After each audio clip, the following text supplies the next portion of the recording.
Dumont. Pour savoir et comprendre. Cube Radio.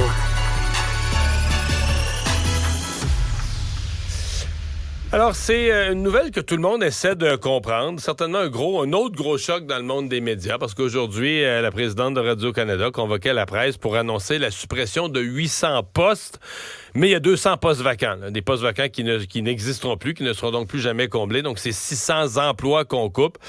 Presque moitié-moitié, là, 53 % contre 47 %. Donc, presque autant à la Radio-Canada en français qu'à CBC, donc en anglais.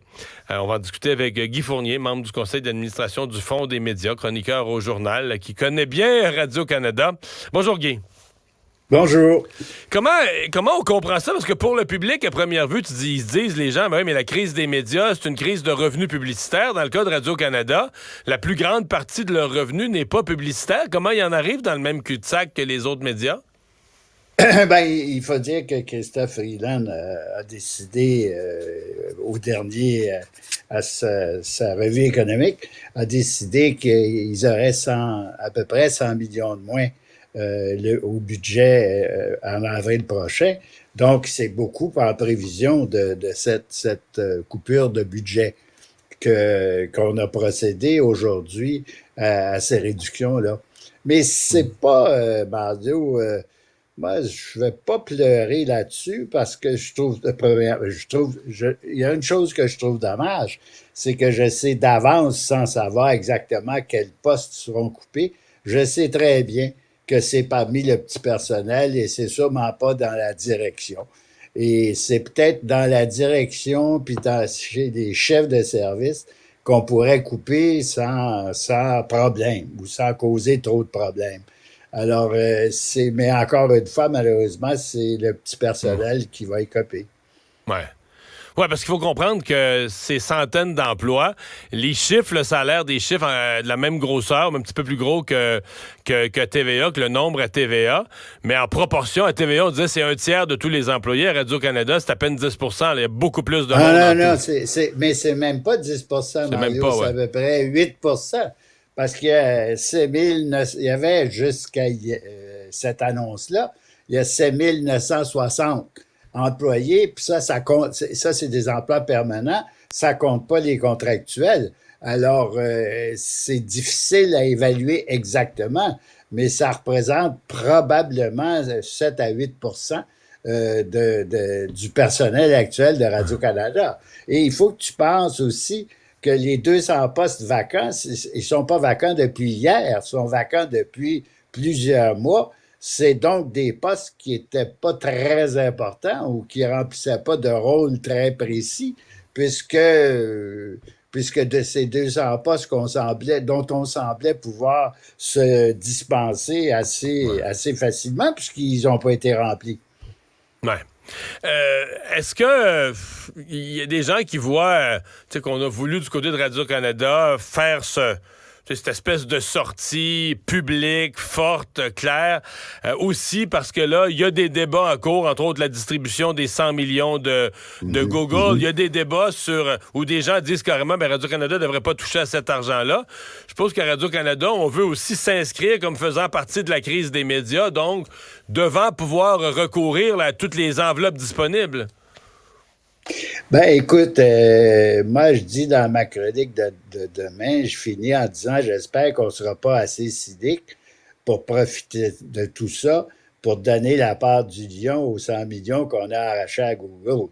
Parce que quant à moi, ce 100 millions-là, Radio-Canada n'a pas de raison d'y toucher. Parce que quand même, il faut quand même penser qu'ils commencent leur année avec 1 milliard 150, 200 millions. Alors, ils commencent une année fiscale avec un coussin extraordinaire que n'ont pas les télévisions, les diffuseurs privés. Guy, c'est toujours... vous l'avez vu de l'intérieur, mais c'est toujours un grand questionnement. Parce que, on est tous allés... Moi, je suis allé souvent à Radio-Canada, puis je veux dire, on le voit, là. Mettons, prenons les radios à Montréal. C'est quand j'étais en politique, le même matin, t'allais à Paul Arcand, puis après ça, t'allais à la radio de Radio-Canada. Le nombre d'employés, je niaise pas, je veux pas être méchant, mais c'est du 4 pour 1. On peut-tu dire ça? 4-5 pour 1? 5-6 peut-être. 5-6 pour 1. Puis c'est beaucoup, beaucoup, beaucoup plus de monde. Puis là, mais c'est vrai qu'ils font une qualité. Ils font une qualité. Par exemple, ils font des reportages à l'international qu'aucun média privé pourrait faire. On peut demander à un journaliste, regarde, tu vas travailler un mois sur un dossier. Un média comme TVA peut pas mettre un journaliste à travailler un mois. Peut-être une émission comme JE, mais ceux qui sont aux nouvelles, il faut qu'ils sortent des reportages à tous les jours. T'es payé. T'es dans une entreprise privée, t'es payé. Il y a un bulletin de nouvelles à 22h, à 18h. Il faut que ça prenne des nouvelles. Mais est-ce que l'argent est bien dépensé? Dans le fond, je fais un préambule pour dire est-ce qu'il y a une valeur ajoutée au nombre très élevé de journalistes, de recherchistes, d'adjoints, puis d'adjoints à l'adjoint, puis de monde qui travaillent tous, mais est-ce qu'il y a une valeur ajoutée proportionnelle à l'ampleur des dépenses, là? C'est difficile à dire parce qu'il faut aussi penser que Radio-Canada a des obligations, par exemple, desservir les régions du Nord, les régions périphériques, desservir des régions qui sont absolument pas payantes, ce qui n'est pas... Les communautés francophones hors Québec. Pas l'eau là, des diffuseurs privés ni de la radio privée. Mais de toute évidence, il suffit d'être interviewé à Radio-Canada pour constater que le nombre de personnes qui sont hors d'onde, donc qui sont à la technique, c'est même pas comparable avec la radio privée, c'est même pas comparable avec un diffuseur privé. Est-ce qu'il y a sûrement, au niveau de l'information, des affaires publiques, il y a sûrement une valeur ajoutée à ce qu'il y ait plus de monde. Mais en dehors de ça, est-ce que les séries, par exemple, dramatiques, est-ce qu'elles sont meilleures à Radio-Canada qu'elles le sont à TVA ou à Est-ce qu'ils les payent plus cher? Je dis non. Moi, je dis non. Et non, elle coûte pas vraiment, en plus, elle coûte pas vraiment plus cher, sauf que Radio-Canada a beaucoup plus d'argent pour en produire un bien plus grand nombre. Et c'est là que je me questionne sur la nécessité que Radio-Canada continue de produire autant de séries pour le web, autant de séries dramatiques. Est-ce que ça fait partie est-ce que ça devrait faire partie du mandat de Radio-Canada? En tout cas, à ce point-là. Parce qu'il y a un mot dans le mandat de Radio-Canada qu'on doit, depuis des années, reviser. Il y a un mot qui est le mot divertir, et c'est sur ce mot-là que Radio-Canada s'appuie pour faire une série d'émissions qui, à mon sens, n'ont pas d'affaire à Radio-Canada. Je pense pas que Radio-Canada n'a pas à concurrencer le privé avec des quiz et avec des émissions avec autant de séries. Pour moi, c'est de l'argent public mal dépensé. Ouais. Mais en fait, c'est une question qui est posée depuis longtemps. La ministre Pascale Saint-Onge l'a reposée ce matin dans son point de presse. Est-ce qu'il faudra repenser le mandat? C'est-à-dire que plutôt d'essayer de faire les mêmes choses, mais avec moins de monde ou en plus cheap, là, est-ce qu'il n'y a pas lieu, comme c'est un mandat public d'un diffuseur public, est-ce qu'il n'y a pas lieu de repenser le mandat ou de dire on en laisse tomber ou on se concentre sur certaines... On va bien faire certaines choses, on va se concentrer sur un certain nombre de missions... C'est que Radio-Canada, Mario, peut pas être tout pour tout le monde. Tu comprends? Et ça fait 15-20 ans qu'on parle de repenser et de reviser le mandat de Radio-Canada. On a créé le comité de Janet Yale il y a quelques années, en partie pour reviser le mandat de Radio-Canada. Ça faisait partie des recommandations de Janet Yale, mais on n'a rien fait.